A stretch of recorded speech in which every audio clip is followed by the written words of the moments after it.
Welcome to the College Football Survivor Show, where playoff survival is always on the line. Here are your co-hosts, Doug Lesmerises and Shehan Jeyarajah. And we're back on the College Football Survivor Show, Doug and Shehan. And Shehan, I'm wondering if I'm an old man about this topic. I know I'm an old man about most topics, but I remain just like not ill at ease, but just sometimes I feel a little weird about the transfer portal in college sports, depending on the situation. And what got me thinking about the topic we're going to address today, which is sort of how teams with playoff hope should handle the transfer portal, both bringing guys in, but I also think we have to talk about losing guys, because sometimes we only talk about one side of the equation, but it really is two sides. And there are times when good teams lose good players, and you have to take that into account a little bit. But this is spurred to me by a women's basketball transfer portal move. And it's Hailey Van Lith from Louisville, who was not an All-American this year, but she was first team All-ACC at Louisville. She was the best player on a team that made the Elite Eight. She averaged 19 points a game for Louisville. I think their second highest scorer averaged 11. She's excellent. And she announced that she's going in the transfer portal. And I thought to myself when I heard that, Shehan, she's pretty good. And she plays for a good program.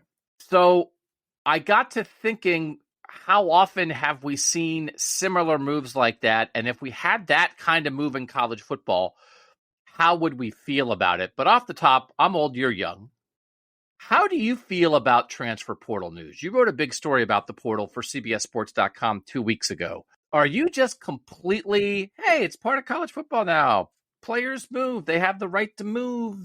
You know, it's just kind of what we do. Or is there a part of you that your gears still grind a little bit depending on the situation? I think that the one thing that I don't love about it is I don't like it when sort of whole teams flip over. And actually, that's something that's made it a little bit more difficult for me with college basketball, is because, obviously you just have entire starting lineups essentially started with guys who were not on the team last year. And to me, the most fun part, especially about college football, but about college basketball too, is getting to see guys develop, is getting to see teams stay for 3 or 4 years and see this person who maybe you saw as a recruit back 4 years ago come through the program and turn into the good player on your team. And I don't know, it doesn't quite hit the same at times when it's being built through transfers. Now, I think that for me, look, when a team adds a transfer to fill a hole as opposed to build the bulk of their team, that's fine with me, right? If you just kind of are working around the edges a little bit. But when you have some of these teams and programs that are ultimately, almost mostly transfer built, that's a weird situation to me. I do think, though, that this is also just kind of like the gold rush, right? This is the first moment when transfers are fully open and everybody doesn't want to get left behind.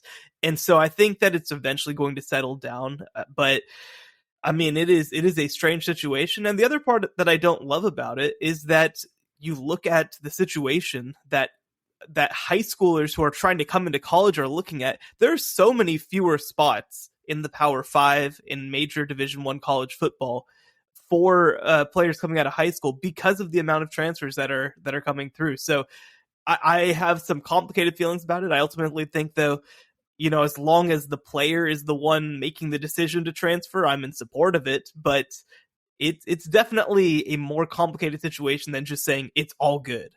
So this is probably not fair. And even, I'll just give the caveat of everything I say in this podcast, I'm going to say through gritted teeth. It's the right thing to do, but I don't know how I feel about it. So generally, I think with the transfer portal, if it's a player going from a smaller or mid-tier program to a bigger program, I think you get it. Right? Maybe out of high school, you weren't recruited by the best of the best, and then you go to a good program and you're excellent. And now it's like, well, now I want more. Seth Curry, after Steph Curry stayed at Davidson the whole time, Seth Curry went to Davidson and was like, and then Duke was like, well, we take you now. And he's like, oh, I can go to Duke now. It's like, okay, well, I don't know. No offense to Davidson, But if you can go play for Duke, you go play for Duke. It actually was Liberty, by the way, that Seth Curry played at. He didn't play at the same school. If he would have gone to Davidson, he would have stayed at Davidson. Probably. Yeah, of course. Liberty, sorry. Hugh Freeze must not have been at Liberty yet, because if Hugh Freeze would have been the football coach, nobody would have left. I apologize. So that's a Curry making a jump up. Like if Duke comes calling, okay, right? If that happens in college football, Jared Verse, is a guy at Florida State, who was one of the best edge guys in the country last year. A lot of people were surprised that he stayed at Florida State. He's going to be he's a big part of why a lot of people, including me, are thinking Florida State could be a playoff team. He transferred from Albany. He went to Albany as a tight end, transferred to changed positions to defensive end. And everybody's like, oh, you're awesome now. You know who did that once upon a time? J.J. Watt. J.J. Watt was in the MAC and transferred to Wisconsin. It was like, oh, now you're J.J. Watt. So like that kind of thing, Shehan. So are you calling Central Michigan basically the same thing as Albany? I don't know. Is that wrong? They're both in the top part of the country. You're the Midwesterner. I don't know. I guess you can take the heat on that one. Oh, why the Chippewas coming for me? Is that how this works? Like, oh, how dare you slander Central Michigan by lumping us in with Albany? They can make T-shirts. We're better than Albany. Sorry, Central Michigan. So like that kind of thing, we get that, right? I think we all get that because that's always happened. And then I think you get, hey, you're at a good place and maybe you're not playing as much as you want, right? I think Joe Burrow is an example of this. I think Justin Fields is an example of this. Joe Burrow was in a quarterback battle at Ohio State, and Dwayne Haskins was ahead of him at the time that he decided to transfer to LSU. He wasn't Ohio State's starting quarterback and then said, you know what, I'm out of here. Justin Fields played as a freshman at Georgia, but he wasn't the starting quarterback. He was a wrinkle quarterback and didn't know what his future was and was like, okay, I'm out of here, and went to Ohio State. So if you're not a starter, if your role isn't as big as you want it to be, and you're going from major program to major program, I think we get that, right? Do you agree that sort of those are two of the, or if you're at a big time program and you just want to play more, right? Like, you know, even Drew Sanders at Alabama is a linebacker. He leaves Alabama, he goes to Arkansas, he's first team All-American. And Alabama, I'm sure, would have liked to have him, but you know, you go to Arkansas, you're going from the best, one of the two best programs in the country to a good program, but where you're going to be the star. Do we get those two kinds of transfers, Shehan? Absolutely. Where you have a situation where ultimately long-term you are able to greatly benefit your football career to make a move, whether it is, like you said, moving to a much higher level of competition where you'll get more attention, or whether it's just for playing time. I think that both of those are reasonable situations to transfer for sure. So what if Caitlin Clark was transferring right now? Instead of Haley Van Lith, who is maybe the 18th best player in women's college basketball for an Elite Eight team going in the portal. What if it was Caitlin Clark, who's the best player in women's college basketball for a team that made the national title game? And she was just like, you know what? Love you, Iowa, but I think maybe I can go play for South Carolina or Connecticut or Stanford, or maybe somebody with a little bit more of a blue blood resume in women's college basketball. Would everybody be cool with that, or would people be freaking out if Caitlin Clark was in the portal? No, I mean, so the thing about that, right, and the thing about players who are already sort of impacting major college football in that way, or major college sports, I guess, in this case, in this way, is that it almost changes the whole dynamic of the entire sport if something like that were to happen, right? Where you have this team, like you mentioned, that made the national championship game, and you're looking at them a certain way, and you're looking at the whole landscape a certain way, and for a player to basically decide, I'm leaving and I'm going somewhere else, I mean, that changes the whole landscape, and obviously we see that happen at times with coaches. I mean, for goodness sake, Kim Mulkey leaving Baylor for LSU changed the entire landscape of the sport. But I mean, I don't know. I think it's different with players where you have this limited time with them. And it's interesting too, because Haley Van Lith specifically plays at Louisville, which is a fantastic women's basketball school. You know, Tim Walz over there, Jeff Walz. Tim Walz is a governor somewhere. He's that'd be a good game. That would be a good game. Women's college basketball coach or governor. I think That would be fun. Tim Walz is governor of Minnesota. Anyway, Jeff Walz, I believe his name is. There's too many Walz. I don't know. This was not a. Yeah, it is Jeff Walz. How about that? Anyway, Louisville is a great. Do you know who the governor of Minnesota is? Living down there in Texas? I do. How many governors do you think you could name? Could you name more than half the governors in the United States? Yeah, I could name more than half the governors. I like politics, man. I can talk to you about some Mike DeWine. I can, whatever. some Josh Shapiro in your home state. I can do this. What did we do? Well, let me write this down. Off-season podcast, name that governor with Shehan. Okay. I could probably name 11. I could name Ron DeSantis and Gavin Newsom because they both like microphones. And other than that, I'm not sure where I would go. You can't name my boy Greg Abbott? No, I guess I could name Greg Abbott. It's like we all know the ones that everybody can name. The governors who are just governing, right? If all you do is govern, we have no idea who you are. If you have a microphone in front of your face every day, then we know who you are. Anyway, point is, Jeff Walz, head coach at Louisville, built a great program. They've been in Elite Eights. They've been, I think they've been to Final Fours as well.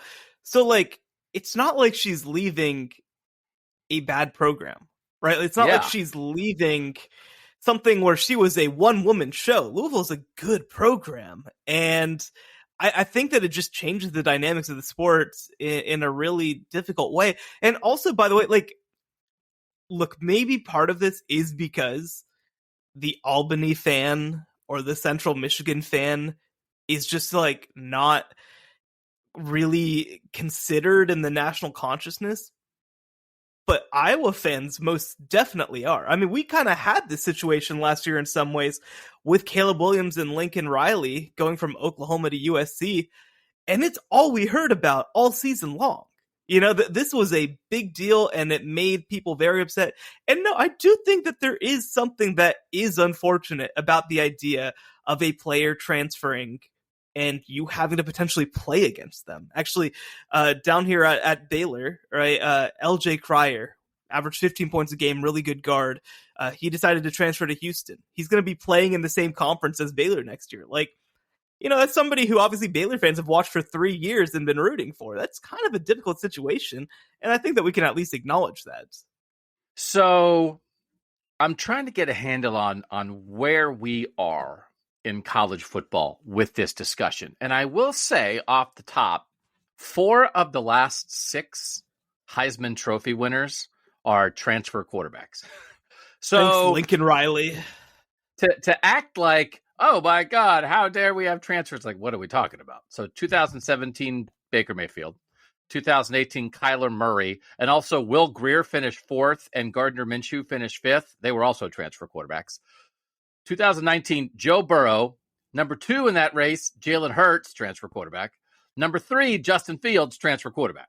So the top 3 guys in 2019 in the Heisman race, all transfer quarterbacks. 20 and 21, more normal. 2022, Caleb Williams, transfer quarterback. And again, a lot of this is Lincoln Riley driven. But I still think none of those quite hit the Haley Van Lith standard because Baker Mayfield and Kyler Murray were both making jumps up to Oklahoma. Joe Burrow left Ohio State because he wasn't the starter at the time. Justin Fields left Georgia when he wasn't the starter at the time. Gardner Minshew made a jump up to Washington State, kind of like a last part of his career thing to go play in that offense, right? Caleb Williams is a different circumstance. I think the Caleb Williams circumstance is what I'm talking about, Shehan, if it's not that you're following your coach. If Lincoln Riley stayed at Oklahoma, and then Caleb Williams was just like, you know what? USC just hired Cliff Kingsbury to be a senior offensive analyst in charge of cleaning the pool or whatever he's going to do at USC. If Cliff Kingsbury had been hired as the head coach at USC and Lincoln Riley was still at Oklahoma and Caleb Williams was just said, I want to go to LA. Thanks, Lincoln. Thanks for playing me as a freshman. This was cool, but I'm out of here. That's a very different situation than he follows Lincoln Riley. to USC, right? And I don't think we've had that yet in college football. And what's going to happen when we do? Are we all going to be cool like Fonzie, or are people going to be freaking out? Because we're going to run through a couple of like the most impactful transfers in the last year or two since the portal really got going that affected playoff teams. And then we want to talk about how playoff teams really should best go about the portal. But imagine Caleb Williams to USC without the Lincoln Riley component. Would everybody be fine, or would we think the fabric of college football had been torn apart? I think that absolutely everybody would be freaking out. Everybody would be freaking out. I think that we even saw that at times with Caleb Williams. I think that he got, I mean, there's a lot of reasons that I think are very unfair, but he got a lot of hate this year. I mean, he was probably the most scrutinized player, I think you could argue, in all of college football this year, from his transfer decision, obviously making him a villain at Oklahoma, to obviously the whole Lincoln Riley deal out at USC. I mean, he was very, very scrutinized. And I think that you're right. If he wasn't coming with Lincoln Riley, it would have been worse. And I think that, you know, that's obviously not a good enough reason to not go somewhere. But certainly, I mean, I think that it is one thing for example, Ohio State to lose Joe Burrow, a really talented quarterback, because they had the guy that they wanted instead. And it is another thing for a blue blood program in Oklahoma to replace Caleb Williams with Dylan Gabriel, a player who is not close to the same caliber of player as him. And trust me, you'll hear about it. Yeah. Okay. We want to, what I want to get at is how this affects the playoff race, how we think it could change the playoff race even more going forward, but also we kind of want to make fun of Texas A&M a little bit. So we'll do that coming up next on the College Football Survivor Show. And we're back on the College Football Survivor Show. Sometimes I call it the CFSS. You guys can use that shorthand if you want with your friends. Hey, friend, did you listen to the CFSS? That's a bad acronym. It doesn't come off the CFSS. It's bad. Yeah. Yeah, no, okay. It's not good. I feel like you can at least do the CFB, like at least like get us in like a headspace of like letters that we recognize. Yeah, but CFBS. I don't know. Okay, just call it the Doug and Shehan Show. It's fine. Okay, so let's make fun of Texas A&M, not in a bad way, just in a friendly way, because this has to be addressed. Like the out, right? The out. Texas A&M in the class of 2022. Famously had the number one recruiting class in the country. Signed 30 players. Signed, lost count, like 14 or something top 100 players. So these players have been in college 1 year, Shehan. By my count, and I double-checked this twice, of those 30 signees, do you know how many of them have already transferred from Texas A&M after 1 year? Is it like 12? It's only 7. Okay. But that's still a lot. And still a lot. It's 6 of their top 20 recruits in that class. And it is 5 top 100 national players that have left their class. I mean, the idea in a normal recruiting class, if you sign 5 top 100 players, that's great. They signed so many, they lost 5 top 100 players after a year, and like they're still kind of fine because they still have more than 5 left. But we have to, they got a little run on signing day 2 years ago, right? Like, hey, Texas A&M beat Alabama, they're the number one recruiting class in the country, and it was fake. Like it wasn't real. And I don't know what the answer is. I guess the answer is they finished last in the SEC West. So that's the answer. Sometimes we've talked about this the other day on another show. Sometimes I feel like we treat on-field results as something that will help you get talent. Hey, if you win, maybe you can recruit better. And we need a reminder sometimes, the idea is not to win recruiting rankings. The idea is to win football games. Winning is the point. Winning to recruit better is not the point. Recruiting to win more is the point. So I guess we don't have to go out of our way to punish Texas A&M because they punish themselves by being the equivalent of Vanderbilt in the SEC this year in a world where they were coming off the number one recruiting class in the country. But is this not remarkable? And is this part of what, and I would say the point here again is, what should playoff teams do to succeed in the portal era? How should good teams go about it? This ain't it. So congratulations on looking cool in December when you signed the class, but like this is not it, Shehan. Well, I actually have worse stats if you're interested. So, this actually comes courtesy the Athletic Sam Kahn, a good friend of mine. Between the 2018, 19, and 20 recruiting classes, they signed 76 players. Can you guess how many of 76 players either transferred, retired, or medicaled or did not finish their career? Out of 76. Half, which would be what, 38? 50. Oh, 50 players did not finish their careers at Texas A&M. I will say 15 are still playing at Texas A&M. 11 finished their career. So there's still time for those other 15 to still transfer. There's still time. It's crazy. It's crazy. I know that, look, recruiting in general is oftentimes about hype, is about believing that something's good. You know, it's the idea of saying, we got the number one recruiting class all time. We should be considered as one of these elite recruiting powers. But like you said, you can't do this and then lose all of your players. You just can't. This isn't how any of this works. I will mention Texas A&M still fourth in talent composite this past year. So it's not like they didn't have players.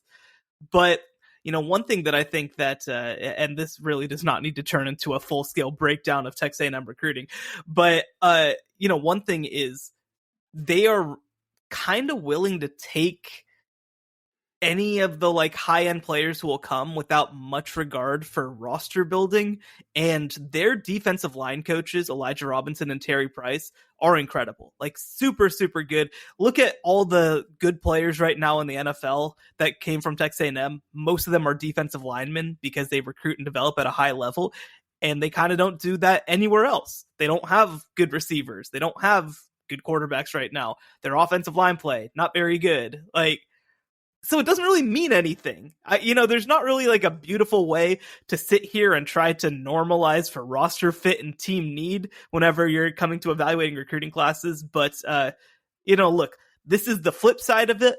Obviously we talk about having transfer heavy teams and rosters. This is the opposite of it, is just recruiting players because you think that they'll look nice on your star, from a star rating perspective. And to give them credit, they had 18 of the top 100 players by the 2.47 composite rating. They had basically almost a fifth of the top 100 players went to one school. So to lose 5 after a year, they still have 13 of them, which is, again, 13 top 100 players is more than anybody else anyway, right? So, but it's just, you have to keep it in context. And I've certainly asked about this. When you're recruiting against a school like Texas A&M, if they get a guy that you like, the program that didn't get the player, do you almost not keep recruiting him, but do you keep that seed planted of, he went to Texas A&M, but we might be able to get him in a year. And I think we can run through a couple of the guys that have already left Texas A&M where they've gone. I think that happened a couple places. Yeah. No, actually, and this is actually a dynamic big picture that is absolutely huge in college football. So one thing that'll happen, I heard this story second or third hand, is that at Southern Miss, Will Hall comes in, longtime Southerner, former Willie Fritz offensive coordinator. They go and visit and build relationships with kids that they will never have a chance at. Never, ever. Like the super high-end 5-star, 4-star type kid. Like they'll still take the time to go and do it, even though they know that they're never going to land this kid as a high school recruit because of that factor, because of the transfer portal, because they know, look, you're from Mississippi, you're from right down the road from us. you always have a home here. You can always come back here. You're welcome here anytime. And this stuff matters. And, the reality is it's a lot more fun to be part of a number one recruiting class than have to find your way through a roster filled with kids who all believe they're from the number one recruiting class. It's a totally different dynamic once you actually get on campus. And by the way, that's something that I think actually gets lost at Alabama. I read a great book by Joe Goodman, our friend over from AL.com, where he talks about Alabama players saying, you either are one of us and you can cut it, or you're not. We have no issue being the number 7 player in the class and waiting 4 years to start. We got no issue with that because we're Alabama and we do that. I think Alabama does a great job of that. I think Georgia does a great job of that. I think Ohio State does a great job of that. That's a hard thing that we take for granted, to keep kids who are highly rated on campus. And I think you're absolutely right. If somebody does go to Texas A&M, if somebody does go to Miami, if someone does go to Tennessee, I think you got to stick with them, because you don't necessarily know that they're going to know what to do when these kids get on campus. So the stat that you cited before, just to boil that down even a little bit more, the class of 2021, Texas A&M was 9th in the country with that class. After 2 years, they've lost 7 of the top 10 players from that class. Jeez. So after 2 years, so now they've lost 7 of the 30 after 1 year from the class of 2022 when they were number 1. They signed 6 of the top 22 players by the 247 composite rating. They kept all of them. The highest ranked guy that they lost after 1 year, Denver Harris, the cornerback, transferred from Texas A&M to LSU. So that's a big deal. That's a 5-star player going to LSU, and LSU has a chance to be a playoff contender this year. Chris Marshall, receiver, number 25 player, he transferred to Ole Miss. That feels like not quite as big of a deal, because I don't know that we think that Ole Miss is going to be a playoff contender this year, but he's still a good talent out the door. Number 59 player, Anthony Lucas, he transferred to USC on the defensive line. That feels like a big deal. Sean, right? Like, this is USC. They're building things there. They need guys. That's a big transfer. This is maybe the biggest one. Smoke Bowie in the secondary. He was the number 68 overall player in that class. He transfers to Georgia, and I think he has a chance to make an impact at Georgia right away. PJ Williams on the offensive line was the number 69 player. He transfers to SMU. Then we have, Marquise Groves Killebrew is the number 114 player. He transfers to Louisville. And then Ish Harris, a linebacker, he was the number 374 player. He transfers to Houston. But there's 3 guys in there, Shehan, who are top 100 players who are leaving Texas A&M after 1 year to go to LSU, USC, and Georgia, and might make a difference. And USC, LSU, and Georgia were waiting. They're like, okay, I don't know. I know there was a guy, and I'm not saying that like there was any reason behind this. There was a guy that Ohio State recruited really hard in the class before, in the class of 2021, that they thought they were going to get, and they didn't, was a top 100 player. And when he left Texas A&M, but he didn't come to Ohio State. So like they maybe had planted a seed, but then when the tree had grown a little bit, that did not work out. But here you have this, it's almost like a second round of recruiting. And if you are USC, LSU, and Georgia, is this a smart thing to do? Monitor things like this. And not only at Texas A&M, but anytime there's a great player, a great recruit who maybe winds up going to a school, and I don't want to say this. Listen, NIL is leveling the playing field. But I think if you would look at programs like Miami, if you look at programs like Texas A&M, like Tennessee, Auburn, some programs like that who are maybe using NIL effectively, they're very good programs. They're not Alabama, Georgia, LSU, USC, Ohio State. They're not. So if you're those on the top 1 or 2 tier and you lose a recruit to sort of like a 3rd tier program, and 3rd tier meaning like one of the 10 through 20 programs in the country, do you keep watering that seed? Because there might be guys who, for very good NIL reasons, and not only NIL reasons, but NIL part of it, make a decision, and then once they're there, think, you know what? I just think if this top 5 program wants me, maybe I'll transfer. Do we have to get used to this?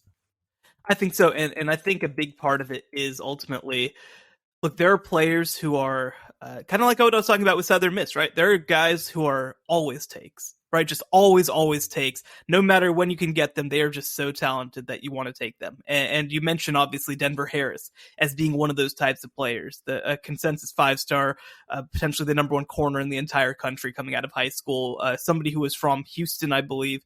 And so good relationships with that LSU staff.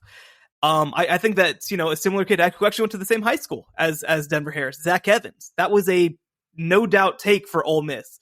They stayed on him because, you know what, like he had that level of talent. He was the number one running back coming out. So I think that when you are talking about guys who you would take whenever, there's no reason to ever break relationships with them because you know that you're going to get a second shot at them at some point. So, look, I do think that the distinction is when we talk about the USCs, well, maybe less the USCs, but the LSUs and the Georgias and the Alabamas, it is going to be working around the edges. It is going to be a little bit more filling holes than it is going to be building entire rosters and taking 12 transfers to try to fix everything because you're not having this high level of attrition. But I do think that that having that in your back pocket is really, really important. So let's run through a little bit more of the recent history of the big-time transfers from pretty big-time program to big-time program. And then in the end, I want us to come up with what should a great program that is trying to make the playoff, how should they go about it in the transfer portal? So 2021 is kind of like the first time, right? That's like when the portal really gets rolling again. Like Joe Burrow, LSU won a national title because Joe Burrow transferred from Ohio State to LSU. Ohio State made a national championship game because Justin Fields transferred from Georgia to Ohio State. We have seen gigantic Oklahoma made a playoff because Baker Mayfield and Kyler Murray. They made multiple playoffs because Baker Mayfield and Kyler Murray transferred to Oklahoma. So we can't pretend that we haven't seen this. But as we also covered, I still think those are just a little more traditional. It didn't work out for me, and so I went somewhere else. It very well might have worked out for me, but I left anyway. So 2021, that season, there's three names that I think are kind of at the top of the list of like really impactful big-time transfers. And again, I think these guys mattered, but Henry To'oTo'o, linebacker from Tennessee that everybody wanted. Ohio State really wanted. He goes to Alabama. He's one of Alabama's best defensive players for 2 years. He helps them win. And leaving Tennessee, he's not leaving Albany or Central Michigan. I'm just going to go there all the time. So, like, that's Jim McElwain is rolling in his grave now. I apologize. So, I can you name the Albany head coach? Okay, there are limits to what I can do, and apparently that's one of them. I can name the governor of New York who resides in Albany, though, Kathy Hochul. Okay, we are seriously doing this. It will be the lowest rated college football survivor show ever. We'll get a little clock. We'll get a little TikTok clock as you try to name the governor of Montana, and I can't wait. No studying. It's only based on your knowledge right now. You cannot gain any more. Let's stop the pod. Okay. So I actually don't know Montana. I do know that Steve Bullock was previously the governor of Montana. I don't know the current one. That feels like now we're just like going back and naming former Oklahoma quarterbacks. It's like, okay, Baker Mayfield, Kyler Murray, Jalen Hurts, all these transfer Oklahoma quarterbacks. Can you name the last four Montana governors? Henry To'oTo'o, big. Jamison Williams from Ohio State to Alabama. I don't think Alabama makes the national title game in 2021 without Jamison Williams. Like, is that fair to say? I think it's definitely fair to say. So that is a hugely impactful transfer. Both of these are to Bama, by the way. Hugely impactful transfer. It's from Ohio State to Alabama. It's two major programs, but he sort of didn't have a spot at Ohio State. He had started for Ohio State in 2020, but I think the way that I understand it is, Ohio State had Chris Olave and had Garrett Wilson coming back, and they, I think, sort of had to make a choice between Jackson Smith and Jigba and Jamison Williams in terms of who would you say you think is going to be the other starting receiver. And if you tell both of those guys are starting quality receivers, but if you're trying to give an indication, I think they picked Jackson Smith and Jigba over Jamison Williams, and Jamison Williams said, okay, well, I got to start. I'm good enough to start, as he was, and he left. Hugely impactful, but it's not like Chris Olave left. It's not like the guy who was Ohio State's number one receiver was like, I'm gone. And then the other one, this really mattered. Darion Kendrick leaves Clemson to go to Georgia, and he's a multiple-time playoff guy because he made it at Clemson and he made it at Georgia. He helped Georgia win a national title. So I think those are three big-time impact players at impacting big-time schools, but I still think we understand that it's not the peak of what a transfer to a playoff contender would be. But it's kind of up there, right? No, I think so. I do think, like you mentioned, with all of those guys, there were specific things, I think, that they were not especially happy about. And I do make that distinction between a superstar leaving one program to go to another one. All right, so let's run through what I thought were the most impactful transfers for the 2022 season. And again, if I'm leaving somebody out, email Shehan about it. So Caleb Williams, as we covered, right? It's a particular circumstance of following your coach. Quinn Ewers is another one, to leave Ohio State to go to Texas. But as I say, I feel like he just transferred to Columbus High School for a year and was really not. Texas was his dream school, and then it got sideways at Texas, so he committed to Ohio State. He came to Ohio State. I don't know that he ever felt it, and then he left to go back when Steve Sarkisian got hired. It was like, hey, man, come home. So I don't think that's big. It's the number one player in the class transferring from a power to a should-be power. Huge, but also not like we get it. We 100% get it, right? Yeah. I think it makes sense. Like you said, it was essentially like an apprenticeship year that Quinn Ewers did at Ohio State. It's one of what a weird situation. The fact that a player can be so good that they can tell Ohio State, I'm just chilling. Like, Ohio State, one of the best quarterback rooms in the entire country, and he's just like, yeah, I don't know. I'll see what happens.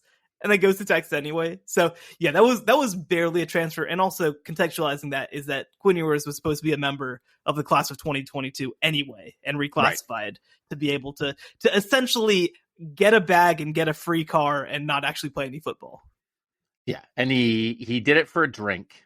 And sometimes with the NIL stuff, I don't want to say the name of the drink because I'm not getting any money from the drink, right? So most correct. Of NIL is media being hoodwinked into giving free advertising to companies by writing stories about, hey, a college football player is promoting a company or a product. Let's write a story about it. It's like, what's the news value of it? Player gets money for endorsing product. How about podcast gets money for endorsing product? So I'm not going to say it. And don't go look it up. Don't go Google what drink he did, because I don't even think it's a drink anymore. Okay, so Quinn Ewers comes to get a free drink. I think he got thousands of cans of free drinks to come do this. Jordan Addison, that's a big one. He's the Biletnikoff winner. He leaves Pitt to go to USC. Pitt had been a New Year's Six bowl team, right? Had been really good. This was a big one.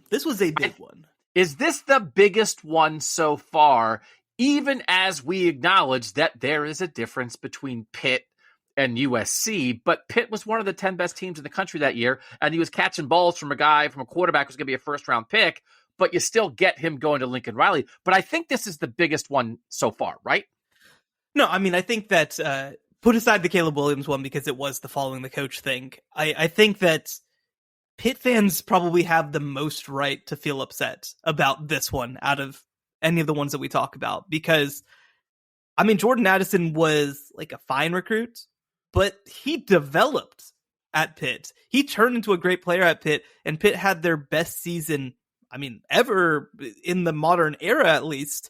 I guess maybe since that Johnny Majors national championship team, probably. And he just left. Obviously, Kenny Pickett was going to leave, and that was big context for that, and the offensive coordinator left and whatever. But I think that this is probably the one that is the most, wow, you left the ACC champion for a team that did not win your conference, by the way. Yeah, so that's at the moment probably the leader in the clubhouse. Jahmyr Gibbs to go from Georgia Tech to Alabama as a running back, hugely impactful for Alabama. I don't think for the fact that Alabama didn't make the playoff, I think they would not have been who they were without Jahmyr Gibbs. But he's leaving Georgia Tech. He'd been a great player. I mean, he'd been a 1,000-yard rusher at Georgia Tech. He's excellent, but you also get Georgia Tech to Bama. That's a multiple tier jump. So it's a big impact, but we get it, right? We get it? Yeah. Look, I don't want to, like, Pitt to USC is obviously a jump. It's not a huge jump. Georgia Tech to Alabama, that's quite a jump. Georgia Tech, I'm not going to get into a Georgia Tech rant. I'm not going to do it. But yes, that is a jump. So that was a big deal. Jared Verse, as we covered, from Albany to Florida State, hugely impactful. Spencer Rattler from Oklahoma to South Carolina really does matter because South Carolina beats Clemson and kind of keeps Clemson out of the playoff, which has an absolute playoff effect that you get a guy like Spencer Rattler, who was a preseason Heisman favorite at a blue blood at Oklahoma, doesn't work out, goes down maybe 2 tiers. And then, South Carolina is not winning 11 games, but it elevated South Carolina to the point that they were able to throw a monkey wrench into the playoff picture. So Spencer Rattler, that's a big deal. We don't want to spend all our time on Spencer Rattler. Olu Oluwatimi, honestly, might have been the most impactful transfer of last season. Goes from Virginia to Michigan, is the best center in the country, is the heartbeat of the Michigan offense, is as good of a center as you will see in college football in that run game. And I don't know at the time if people, he was like, you go to lists. I'm getting a lot of this stuff off the 247 Sports portal tracker, which is really good. I would direct anybody to that. He's like in the top 15 biggest transfers there. But I don't know that we thought, well, that's it. Pencil in Michigan for the playoff. They got Olu Oluwatimi, but we should have. He was awesome. But again, it's a tier jump, but man, did that matter for Michigan. Tier jump and a coaching change, by the way. Bronco Mendenhall left, Tony Elliott came in. So I think that while certainly Virginia fans weren't happy about it, and he was also, I think, one of 3 players to transfer, they essentially had to rebuild their entire offensive line. So, look, Virginia fans probably a little upset, but I think that when you have a coaching change like that, you get it. And I do think that Virginia to Michigan obviously is a pretty big jump. So hugely impactful transfer, like you said. You are probably the foremost Olu Oluwatimi fan on the internet. But I think that I think that it's well deserved. I almost at the combine, I almost walked up and told him that I was. It may be one of these things. I almost voted for you for the Heisman because I didn't. And is that something that you would tell someone? I say, hey, Olu, I did 5 versions of my Heisman ballot, and the first one I had you 3rd. And he's like, oh, you voted me 3rd for the Heisman? It's like, no, I didn't actually do it. But I had a practice ballot so then I didn't do it. So I walk up to players and say weird things sometimes. But I definitely at the combine walked up to Joe Burrow and said, you stand like Tom Brady? Because he stands like Tom Brady. And then I always think they're nice, but I always think in their head they all think the same thing. Get away from me, old man. So I didn't do it. I didn't do it to him. I probably should. Here's the one that I think fits it the best, except I think it also mattered and also didn't matter. It's maybe the strangest big-time impactful transfer so far. And it's Jermaine Burton going from Georgia to Alabama, where he leads Alabama in receptions. He leaves Georgia with a national championship ring to go to Alabama, the team that Georgia beat in the national championship game. He goes to Alabama, is their leading receiver. And I don't know that Georgia missed him. I don't know that he really helped Alabama that much. It's like it was fine.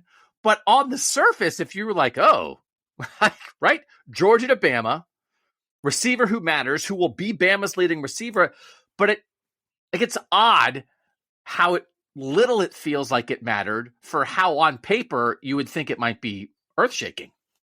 I think that unfortunately Jermaine Burton's transfer actually helped Georgia a whole lot because it made Todd Monken realize we can only throw to the tight ends. It's going to be great. It's going to be awesome. And then they decided to be one of the greatest offenses in the last couple of years. So yeah, that was a weird one because any player leaving the national champions and a team that they start on it's so strange. Now, there's the context, of course, that Jermaine Burton felt like with Stetson Bennett at quarterback playing in this offense, he was never going to have a chance to show that he's a dynamic player. And so he went to go play with the Heisman Trophy winner instead.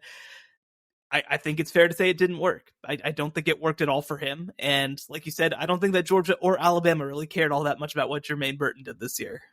So that's kind of what's happened so far. And Caleb Williams excluded, it matters, but it hasn't completely changed the face of college football. So let's talk about what might happen in 2023 and then how teams should be approaching this. We'll do it next on the College Football Survivor Show.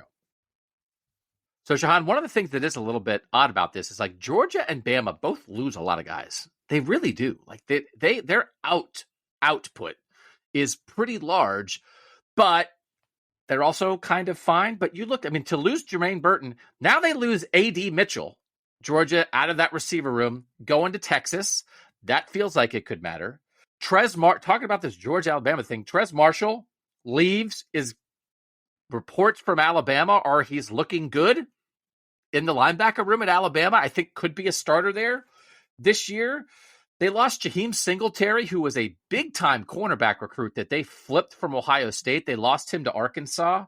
They lost 3 different guys to Nebraska in the portal this offseason. Like Matt Rule's like, hey, I know I know how to go about this. Let's go get a bunch of Georgia guys and see what happens.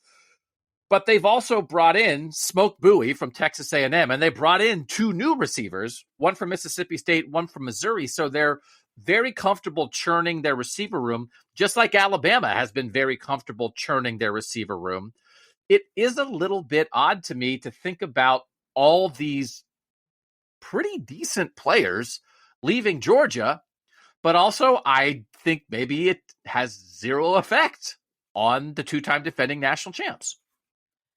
No, and something that, with Alabama and Georgia and Ohio State that you have to remember is that if these guys aren't contributing, obviously it doesn't mean that they're not great players, but it does mean that they might not be in the plans long term. These programs recruit so well that they can afford to do that. Now, again, obviously, that's where you draw the contrast with Texas A&M is that these programs are typically, with individual exceptions, not losing players that they'd like to keep.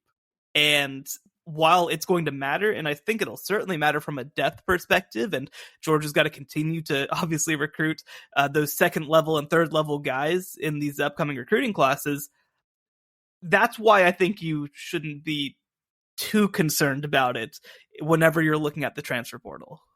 So how should this work? What I really want to get down to here in the end is the best teams. And we have a good example. It's not teams trying to jump up a tier. It's a team that's already in a tier. So sure. Michigan State 2 years ago with Mel Tucker really churns the transfer portal and creates a New Year's Six quality team really on the back of the portal in a really effective way. But that's Mel Tucker trying to make a jump at Michigan State. And then they kind of fall back this past year as a result. But I really am trying to figure out how Georgia, Alabama, USC, Ohio State, LSU, these programs should be approaching it. And Nick Saban talked about this recently, and I'm reading from quotes from a Nick Saban news conference that were recorded on multiple sites. They do have Trez Marshall from Georgia at linebacker who's making an impact. CJ Dupree at tight end is a Maryland transfer that, again, multiple big-time programs wanted. We talked about Jamison Williams. We talked about Henry To'o. They've really had some hits in the transfer portal. Here's what Saban said. What we've tried to do when it comes to the portal is look at guys that we think can make an immediate impact on our team. We have always tried to build our team with good recruiting of good young players who sort of fit the culture of what we want to do. I think most of the players that we've taken from the portal, and I think there's been 6 prior to this year, 5 of those guys all made significant impacts on the team. 1 guy got injured and probably didn't have the opportunity to do it. We're going to continue that same philosophy of how we bring guys into the team. We still have to manage the roster. We still have to manage numbers. I think you've always got to take that into consideration when you're dealing with the portal as well. So when you think about Jahmyr Gibbs, when you think about Jermaine Burton, when you think about To'o Toho, when you think about Jamison Williams, Ty Harrell's a receiver transfer they got from Louisville last year who kind of had some injury stuff. It's as usual. Saban does a lot of stuff right. You change the rules however you want. And Saban always warns everybody. And people take it as Saban complaining. He's not complaining. He's warning you. He's telling you, okay, are you sure you want to do this? Because I'm not sure it's great for the sport. But if you do it this way, I'm going to beat you at it. I'm going to win whatever the rules are. Is this philosophy, this Alabama philosophy, exactly what a great playoff caliber team should be doing? Or could you do more? Because on one hand, it's like, I think Saban's almost underplaying a little bit. It's like, hey, we've had guys who've made an impact. It's like Jamison Williams was your best player.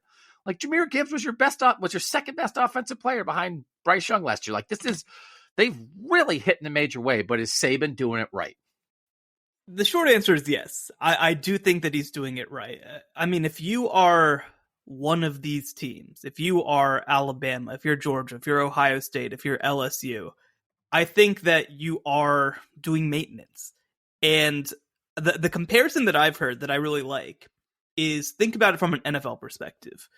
You can try to build a team through free agency, but you are building something far more sustainable if you build it through the draft and then fill holes in free agency.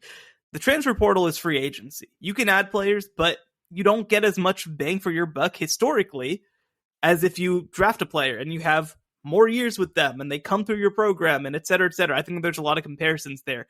The one contrast that I will say is a situation like USC with Lincoln Riley, because they are setting up their program right now. They are looking at their board and saying, we need a second-year linebacker to slot in somewhere. And we can either take that kid from high school or JUCO, or we can get a transfer to fill in there. The big thing, if you are trying that I would point out is you need to be really conscious of your board and be really conscious of your numbers and understand exactly where you're slotting somebody in. Because if you're just taking 1-year guys to like fill holes, I mean, frankly, that's how you get Michigan Stated. That's how that happens, is you have a really good class of seniors and high-end juniors who maybe will leave, and then they leave. You have to be planning to make sure that you're not just going to lose all of those players that next year, but with this 1-year immediate transfer rule, because I do think that was more common, especially with graduate transfers, where they only have a year or two left. Now you can get kids who have 4 years of eligibility left and slot them on your board as transfers. So I think that that's the other part that you say, but realistically, if you're recruiting at the level of these top end teams, these top 10 type teams, you want to build first through recruiting, because that is like building through the draft, and you can identify exactly who you think will project into your program and mold them the way that you want to. And really, I think it is ultimately more about how can we slot in immediate impact players who can make a difference on this team through the transfer portal.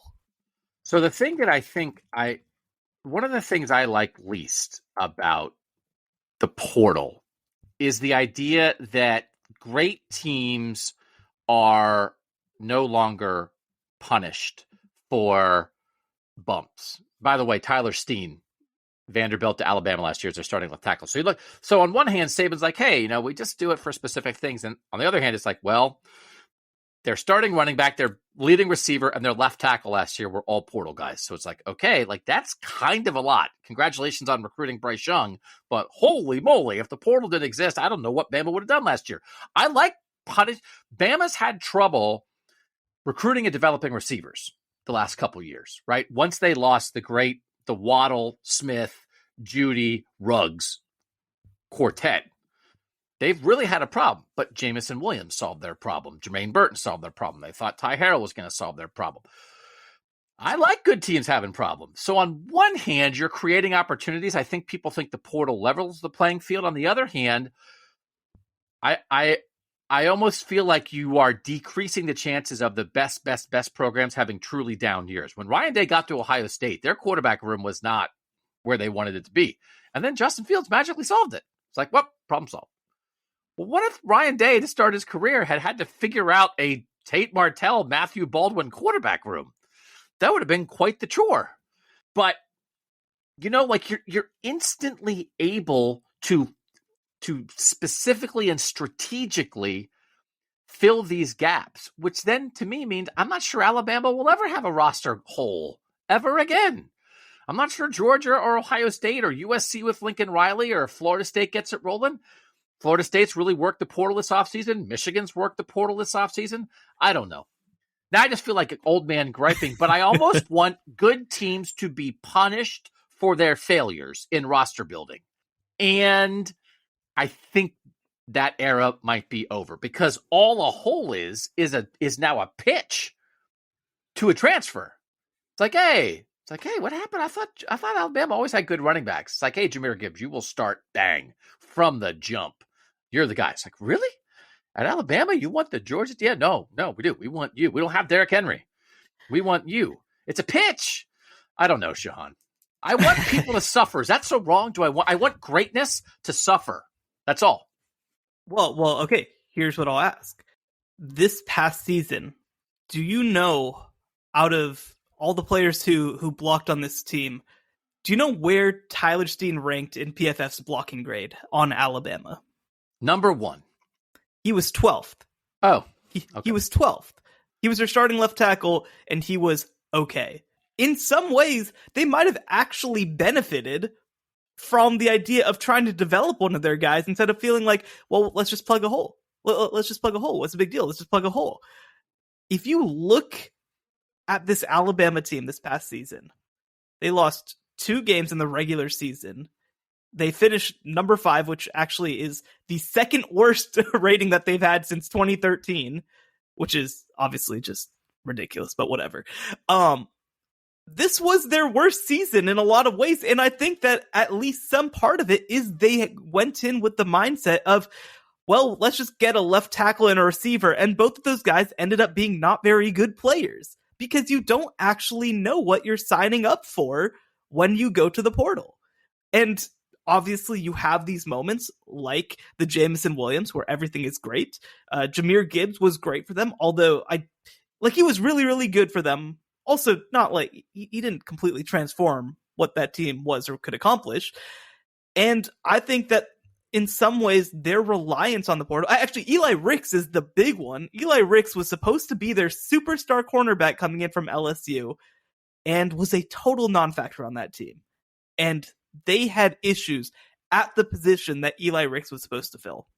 You don't know what you are signing up for until those guys are on campus. And Alabama this past year tried to be really specific about, hey, you know what, we're going to take, 2 receivers. Tyler Harrell, another player, did not contribute whatsoever at receiver and ended up transferring a second time. You don't know what you're signing up for. And when you go in and you're Alabama and you say, we can just pick and choose exactly who we want, and then you pick wrong, this is what happens. And like you said, now Trez Marshall coming in, good reviews coming from camp. CJ Dupree going to be a contributor for them at tight end.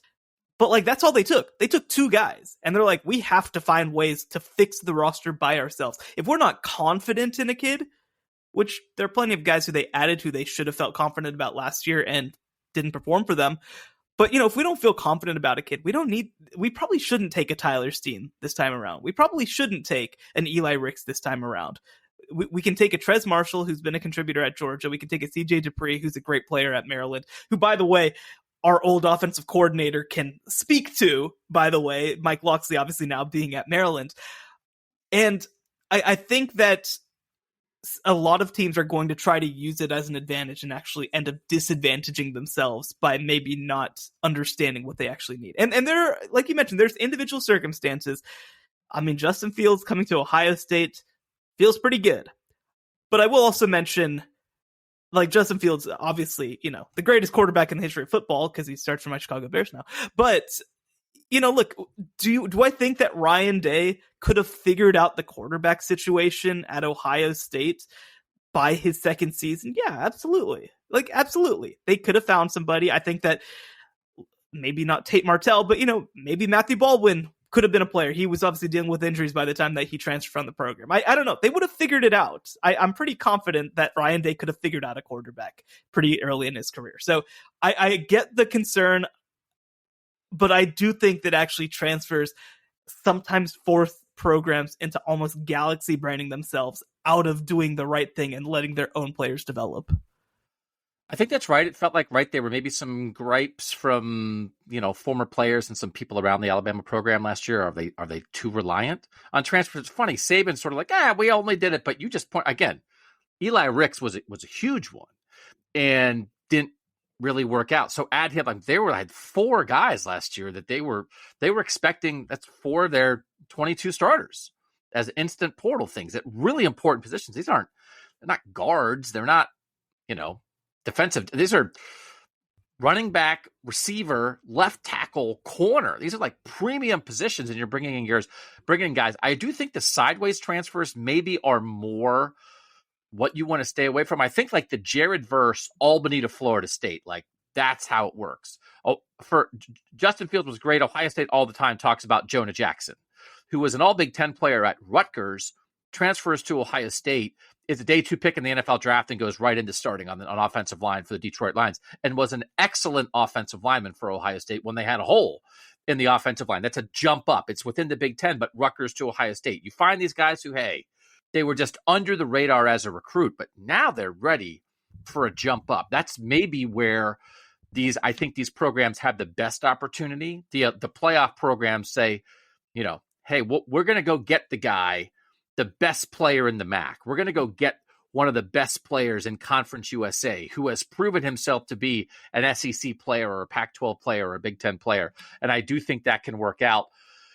Would you be, if you were a head coach of a team with a legitimate chance to win a national championship, would you be wary? And would you sometimes say no to good, solid players who want to come to your program? Because, and I do think, and I know for a fact this at times is a conflict for some coaches, you are giving up something in the development process if you're bringing in an outsider to jump to the front of the line in a position group. Would you think about that as a head coach at a big-time program? I'd absolutely think about that. And the other part that I think really hard about is when I add a transfer, even somebody who I think is going to be good, even if I think I'm adding Jared Verse or Jamison Williams, you have to think about them as just being a guy in that room. And maybe they hit, but you're adding depth. That's how you have to think about transfers. You're adding depth in the wide receiver room when you add Jamison Williams. And if he competes and wins and finds his way to the top, then that's great. But I don't think that you can think, I'm adding a guy, my problem is solved now. You have to go and know that, there's a realistic chance that when I add X player, he's going to be at the back of the line. And I think you have to be comfortable with that. I think that's one thing with some of these, middle to lower tier teams that I think that they're understanding at a high level is, hey, getting somebody who has great pedigree coming in the room is great. And maybe they might not start, but they still can add something to the room. You have to, I think, be pretty confident about what a player can add to the room if they aren't on the field to really feel comfortable taking a guy. Because the reality is, look at the teams that have won national championships over the last little while. Obviously, you have an instance with Joe Burrow transferring from Ohio State, but he was he a grad transfer? I can't remember. He was a grad transfer, right? Like an instant availability type guy who also got to play a full year and be kind of bad at LSU in 2018 before he finally exploded in 2019. Like these are not get out of jail free cards. And I think that some coaches treat it like that. And I would be extremely wary of that because the reality is, I think that a good example of how this was used well last year is maybe Jaden Daniels at LSU. Yes, Jaden Daniels came in. They also had other players that they felt like could compete for that starting quarterback job. And Jaden Daniels proved that he belonged. But if Jaden Daniels didn't work out, they would have had players that they felt good about. You have to have that balance. And we'll finish on this note. It's about quarterbacks. And sometimes when you're doing a podcast and you're doing research and you're like, I don't have time to do 9 hours of research on this. And you think you cross your fingers and you get in the old Google machine and you think, man, I wonder if someone else did this research already. And this happened to me today, and I just want to shout it out. Stephen Lasson at Athlon Sports. This is from January 25th. College football's projected starting quarterbacks for 2023 transfers reign supreme. Because I was like, I wonder how many transfers might start this year. And there's charts here. It's every school. It's amazing. And so Power 5, potentially 62% of Power 5 teams could start a transfer at quarterback this year, Shehan. And I am not surprised by it. But for instance, I know I've gone through like the Big Ten, and Luke Altmaier at Illinois and Hudson Card at Purdue and Jeff Sims or the other guy at Nebraska. Like, I lost track. There's like Casey Thompson. Casey Thompson. I think 6 of the 7 teams or 5 of the 7 teams in the Big Ten West, Cade McNamara at Iowa, are potential transfer quarterbacks. That number, and I'm thinking about, I think there are 5 potentially very, very, very good Pac-12 teams this year. Michael Penix Jr. at Washington, transfer quarterback. Bo Nix at Oregon, transfer quarterback. Caleb Williams at USC, transfer quarterback. DJ Uiagalelei at Oregon State, transfer quarterback. Cam Rising at Utah, transfer quarterback. Is that right? Cam Rising's at Texas, doesn't quite work out. He's a big-time recruit. He winds up at Utah. He hits in a big way, but I don't know that Utah gets Cam Rising out of high school. Michael Penix, really good at Indiana. Gets back with Kalen DeBoer, like that hits. Bo Nix, good, little bit weird at Auburn. Boom, Oregon, like finds another level. DJ, hoping to do that at Oregon State. And we know Caleb Williams, like that example, these quarterbacks, because we're talking about a lot of these, like, right? Jaden Daniels at LSU, Michael Penix at Washington, Bo Nix at Oregon. Playoff contenders, absolute playoff contenders. Utah's been a playoff contender. What do we think about that? And is quarterback transferring for playoff contenders, is that viewed in your mind any differently than all the other positions? I think so. Also, I think that it is a much more natural thing to do to transfer as a quarterback, because you can only play one quarterback. And if you're not the guy and you're not part of the plans, you're setting yourself back years. One thing that I will mention with all the guys that you named, I'll put Michael Penix aside, because Michael Penix played for Kalen DeBoer when he was offensive coordinator at Indiana. So he knew what he was getting. Look at those other guys. They all entered quarterback competitions once they got there. They were not sort of handed the job. Cameron Rising had to beat out multiple players. He actually was behind Charlie Brewer, remember, last year, before he finally got the job. Bo Nix had to compete with some interesting players who were at Oregon. I think that when you have competition, I think Nebraska is a good example of this, right? Where you have Casey Thompson, like you mentioned, coming back. You've got Jeff Sims. You got Chubba Purdy on campus too, right? Like 3 players who I think that you feel like are legitimate FBS quarterbacks who have a chance to start. And I would put that in contrast to a situation like Iowa with Cade McNamara, where there's nobody else who you feel like should have any business starting. That's concerning to me. You are mortgaging a season, I think, on a bet in some ways. Now, Spencer Petras is back, I believe. So, like, they have some options, I guess. But like, I think that it is more concerning to me when you don't have a competition when you come there. When you don't have legitimately other players who have a chance to win that job. I think that competition is good. And I love, for example, the idea that Bo Nix came to the top and proved that he was the guy who belonged. And this is also probably a question that I'll have about DJU. I think that I want to see him pushed. I want to see Aiden Childs come in, the really good freshman quarterback, top 150 recruit. I want to see Ben Gulbranson, the incumbent, improve and have a chance to be a little bit better. But that's when I'd feel good about it, is when I feel like I'm adding it to a room that I feel okay about and feel like I can upgrade, as opposed to, man, please come and save my program. Yeah, I think we have to view it differently. And like you said, Bo Nix beat out Ty Thompson, who was like a big-time quarterback, right, for Oregon. Yep. And then Dante Moore, who was committed to Oregon, decides to go to UCLA. The idea that Bo Nix was staying for another year at Oregon maybe contributed to that. And Oregon's making choices there, right? But it's not all or nothing. And then I do think quarterbacks are accustomed to competition. And then every quarterback who doesn't win a starting battle, if you lose to a transfer, then you can transfer. Then you can go beat out somebody else, and the guy who loses to you can transfer. So it's a constant thing. So I do think that era where good backup quarterbacks, it is the Joe Burrow example. And like Ohio State sells the Joe Burrow example. Ohio State does not hide from the Joe Burrow example. Ohio State's in the midst of a quarterback competition right now with Kyle McCord and Devin Brown. It's certainly not a certainty or maybe probably not even likely that the loser would leave.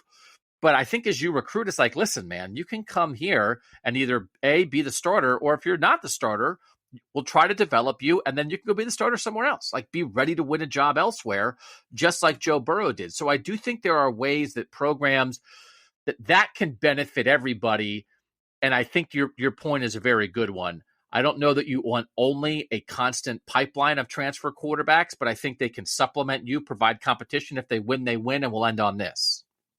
If Drake Maye transferred from North Carolina to Alabama and was Alabama's starting quarterback this year, which was like a thing that people were talking about at one point, because we know Alabama has a quarterback competition and Drake Maye is viewed as a future first-round draft pick in the NFL. Is everybody cool with that? Or is that like, come on, what? Bama gets that guy? Bama doesn't have to go through Jalen Milroe and Ty Thompson, and they're both good recruits, and you develop them, but are they sure things? No, they don't have to suffer a little bit and deal with the outcome. They just get a Drake Maye freebie because, again, Ohio State got a freebie in Justin Fields, but he didn't look like a first-round draft pick what he did at Georgia on the field. Potentially, he's a 5-star quarterback, number 2 recruit in the country.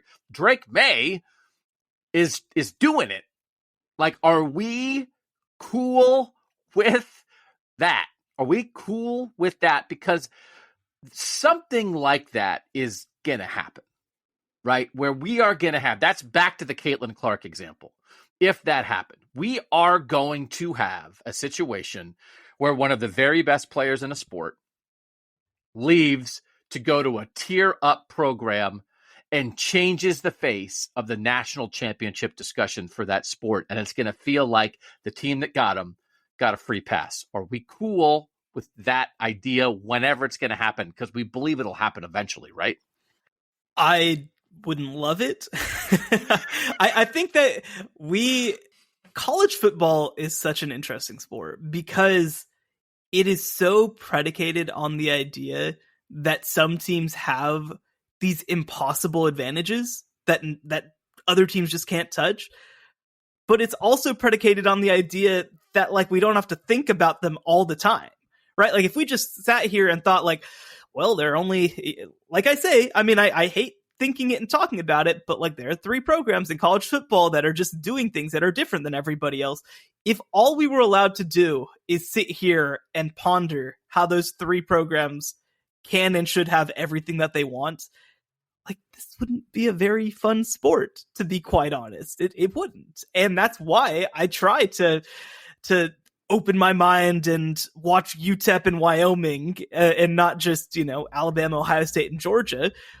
And I think that would, I think that, look, there's a gap between what USC and Pitt are. There's a gap between what Wisconsin and Central Michigan are, et cetera, et cetera. And we can acknowledge these things. I think that when we get to a point where we look at the team that's in the ACC title game in North Carolina, and Pitt, by the way, who won the thing last year, and programs of that ilk, and say, actually, it's not even valuable to play at those programs anymore, I think that we are going to get dangerously close to losing the plot of college football. So I'll throw one final what if at you. This one almost makes me sick to my stomach, but but we have to think about it. 2016 Heisman race. Yeah. Lamar Jackson is unbelievable. Lamar Jackson wins the Heisman, and Deshaun Watson finishes second, and then goes on to lead Clemson to a national championship. And that finishes Deshaun Watson's college career. And Clemson now needs a quarterback for 2017. And they wind up playing Kelly Bryant, and Kelly Bryant leads Clemson to the number 1 seed in the regular season and does a really good job. Lamar Jackson's back. He has to be. What if Lamar Jackson would have said, you know what? I'm going to go to Clemson. They just won the national championship. They just won it with a quarterback. I love Louisville, but there's a ceiling on what we can do here. I'm going to go to the national champs to replace the guy who finished second to me in the Heisman race. And Clemson would have been like, listen, man, we are all about excellence, and we're going to go we know Trevor Lawrence is committed to us. We feel like we have a 1-year window in here. It's 1 year of Lamar. It is a perfect fit. We are doing this. We're all in. Are we all in on Lamar Jackson, Clemson Tiger? Or are we saying, oh, how is this possible? They're going from Deshaun Watson to Lamar Jackson with this freebie transfer. Well, Clemson would have never given Lamar Jackson a guaranteed contract. We know that. But and Lamar would have been negotiating for himself. And this is pre-NIL. So he doesn't even have an agent. Yeah, it's crazy. So pre-NIL, it's just about opportunity and exposure and a chance to win a national championship. Post-NIL, if NIL had existed back then, it's Clemson boosters saying, we'll pay $2 million to get the Heisman winner to come here for a year, right? Do we like it? Do we like Lamar Jackson, Clemson Tiger? So people might remember back in 2016 that the Warriors came back from a 3-1 deficit to beat Kevin Durant and go to the NBA Finals. And then Kevin Durant maybe sort of might have gone and joined the Warriors. And I think that the reaction to it would be about like that. And you know what? Lamar Jackson might have gone and won a national championship and et cetera, whatever. And I think it would have been treated about the same. Because the reality is, I think that if Lamar Jackson felt like that was the best opportunity for him to develop and whatever, like, fine, go do it. But it does, I think, impact then the way that we look at these teams and even how we look at these championships, right? Like, I do think it does. So, no, it would not have been my favorite thing. And again, I think that there is, it's a dangerous thing to question the existence of programs like Louisville or North Carolina and whether they can deserve to have nice things at all. I think that is an existential question for the sport. By the way, Clemson and Louisville did play in 2016. Clemson won 42-36. Deshaun Watson accounted for 5 touchdowns. Lamar Jackson accounted for 3. Lamar Jackson threw for 295 and ran for 162. He is unbelievable. Deshaun Watson threw for 306 and ran for 91. So, and Louisville was actually ranked higher than Clemson going into that game in October. And then Clemson wins and Deshaun is on his way and Clemson's on its way, but Lamar's also on his way to a Heisman. So, like, that's what I think we need to think about. And I just think that's coming. Whether it's Drake Maye, whether it's Lamar Jackson, there's something beyond Joe Burrow, Justin Fields, Caleb Williams, where you can all sort of explain it away. There's the inexplicable, yet also totally understandable, game-changing, sport-changing transfer ahead. Haley Van Lith, I think, is not quite there as a women's basketball player from Louisville. Caitlin Clark would be, right? Where we know what it would be like. And the thing is, I think it's why women's basketball is a good example here, because in men's basketball, it's never going to happen. Because anybody who is that good is just going to the NBA. They're not going to transfer. You know what I mean? Like, it's a different consideration for football and women's basketball because you have great players who are coming back, but maybe want to level up and change the sport. So we haven't seen it yet. But I think we will. And I think we are all going to have to decide how we feel about it. But I think the Durant example is good. And what do you think that ran? Negative, positive, 80% against when that happened? Who are the 20%? Are there 20% of the country who are Warriors fans? I don't even think that Warriors fans liked it that much. Because I'll tell you what, they also love Steph. They don't love KD. They don't care about KD. That's just some dude who got Steph some rings. They don't care about him. So no, it wasn't good. Another one, by the way, that not quite to the level of this maybe necessarily, but you know who was a player on a Big Ten team that made the Sweet 16 that went on to make the Elite Eight, by the way, this past year before she transferred? Angel Reese, the most outstanding player of the 2023 NCAA tournament. So this happens.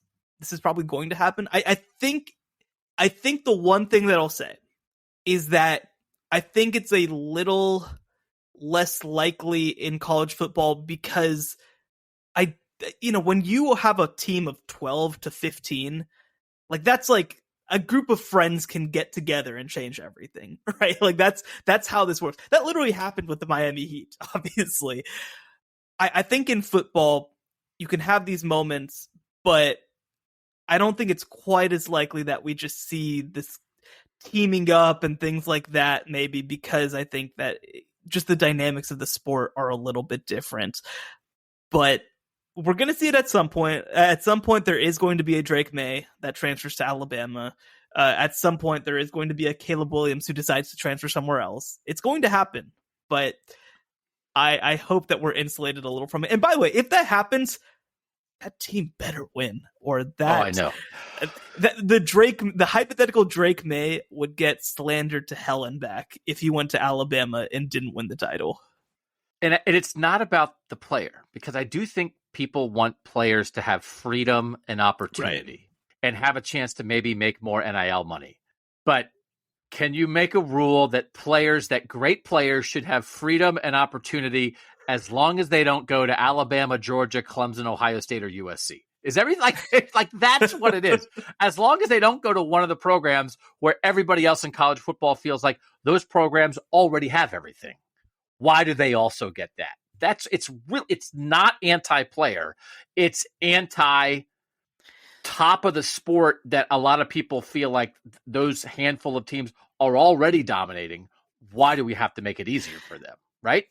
And I think that the one part of this that does insulate us is that, I mean, these guys are competitors. Like, these guys are competitors. They want to beat the Giants. They don't necessarily just want to come in and be the Giants, especially if the Giants didn't want them in the first place, right? I think that is a huge factor, which is, by the way, something that makes the Kevin Durant thing all the funnier, because like that's the thing that I think that nobody will ever truly understand is that, I mean, I know that Kevin Durant's a competitor, but like, it's crazy, right? Like, it's crazy. The idea of just being like, I'm the best player in the world, and I also, it would be nice if I played for the best team in the world too.